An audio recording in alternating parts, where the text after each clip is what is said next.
We're back gallivanting around the world of Greek myth, and today we're going to hazard a guess at some potential characters that might be making an appearance in Hades 2. In our last video, we picked apart the characters that we caught from the game's brief trailer. But now we've got nothing to go on apart from gut instinct and stories. So sit back and get comfy as we run through some figures of Greek mythology who may or may not make an appearance in Supergiant's upcoming sequel.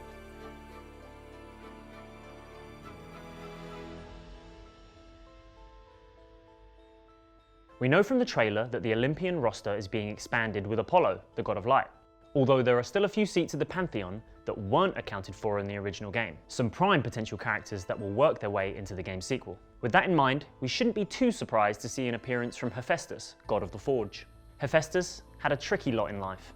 He was cast off from Olympus by his mother Hera.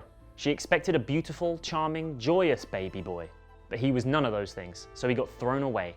Never a quitter, the god later returned and found his place among the gods due to his ingenuity and cunning. And boy was he cunning.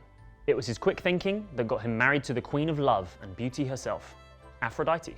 Although it was no great secret that she cheated on Hephaestus near daily, regularly being with her true lover, Ares. In his ever-burning forge in Mount Olympus, Hephaestus would create some of the most marvelous arms ever wielded, Hermes' winged sandals, and Helios' great sun chariot. And his incredible weapons have been wielded by great heroes, from the likes of Achilles, to Diomedes, to Heracles.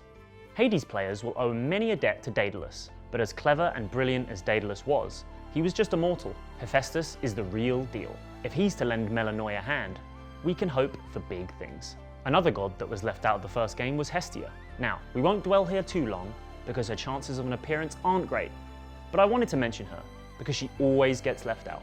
So the actual contents of the 12 Olympians are a bit disputed. Usually, it comes down to a difficult choice for the final seat. Some will award it to Hestia, goddess of hearth, home, and hospitality.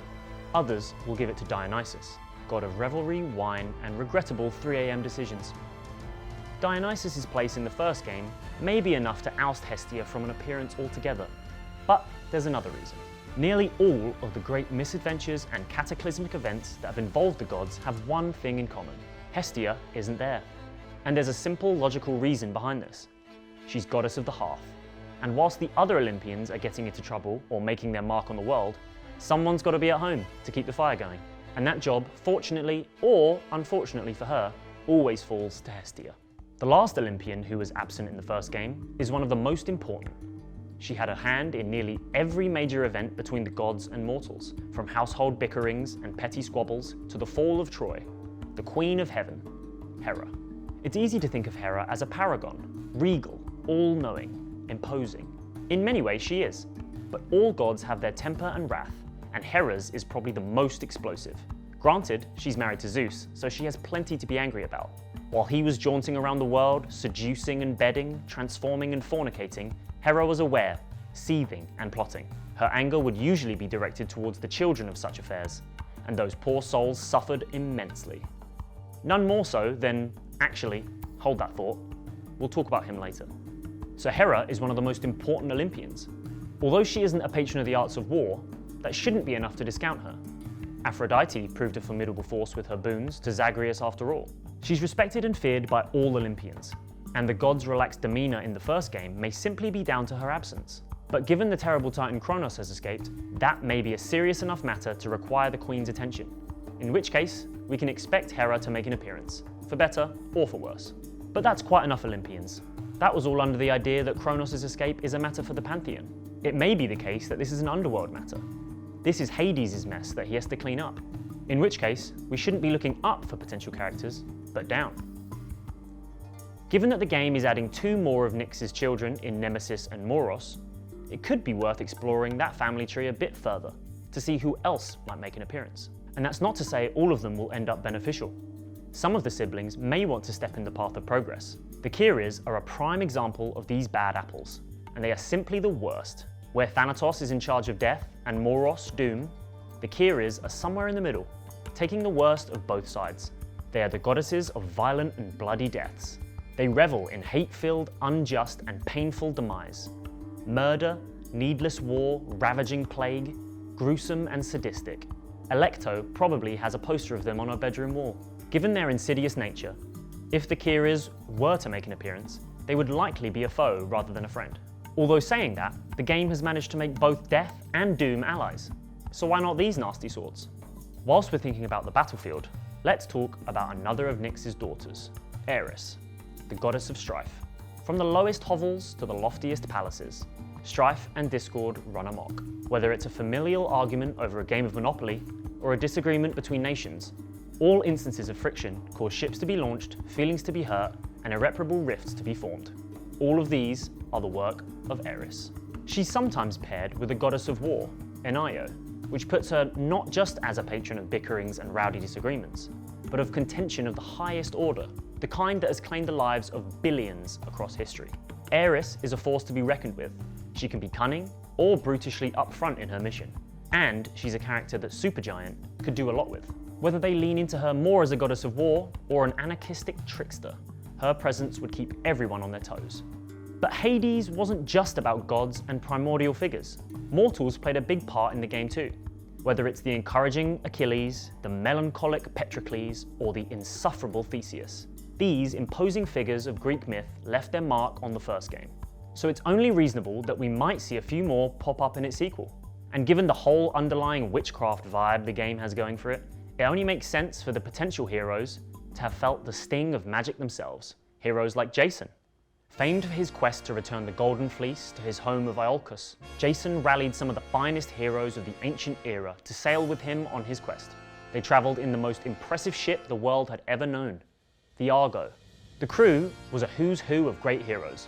With Jason at the helm and motivated by the music of Orpheus, they travelled to Colchis, encountering all sorts of perils.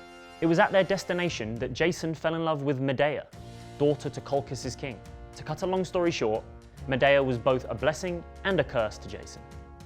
On one hand, she was instrumental in obtaining the fabled fleece, but on the other, she did murder a child as a getaway plan.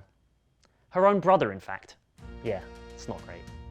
It's worth noting that Medea was a witch, and these were the kind of brash acts that witches took in Greek stories. Given that Hades 2 has magic and sorcery front and center, we can expect some more gruesome threads to emerge, and with Medea, it only gets more harrowing. But let's hope the game steps in to tell that story, because I don't want to spoil my day.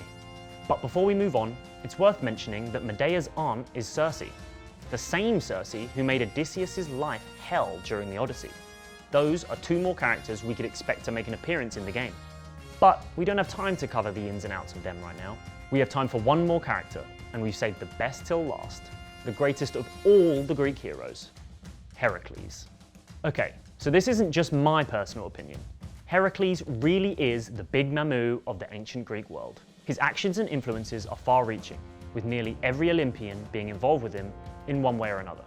He is Zeus's son, fought and defeated Poseidon's sea monster, and challenged Dionysus to a drinking contest, which Heracles lost. He captured Artemis' sacred hind, slew Ares' son, and wielded Apollo's bow. He was aided by Athena against the Stymphalian birds, and was one of the few mortals to stand before Hades in the underworld. He carried Cerberus right out of the realm of the dead, killed the Lenaean Hydra, sailed with Jason and Orpheus on the Argo, gave Theseus the inspiration and drive to become a hero, and even sacked Troy, before Achilles and co., before it was trendy. He's crossed wires with oh so many characters from the first game, but one god we've talked about today played a crucial role in his life, even more so than his father Zeus, Hera.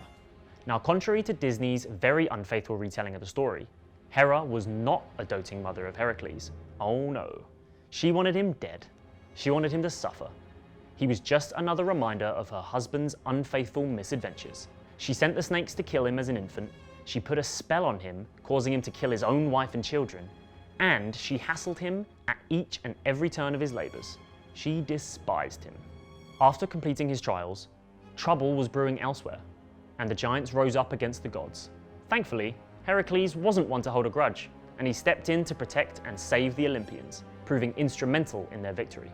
During the conflict, he saved Hera's life, and she decided to let bygones be bygones, and promised to stop trying to kill him.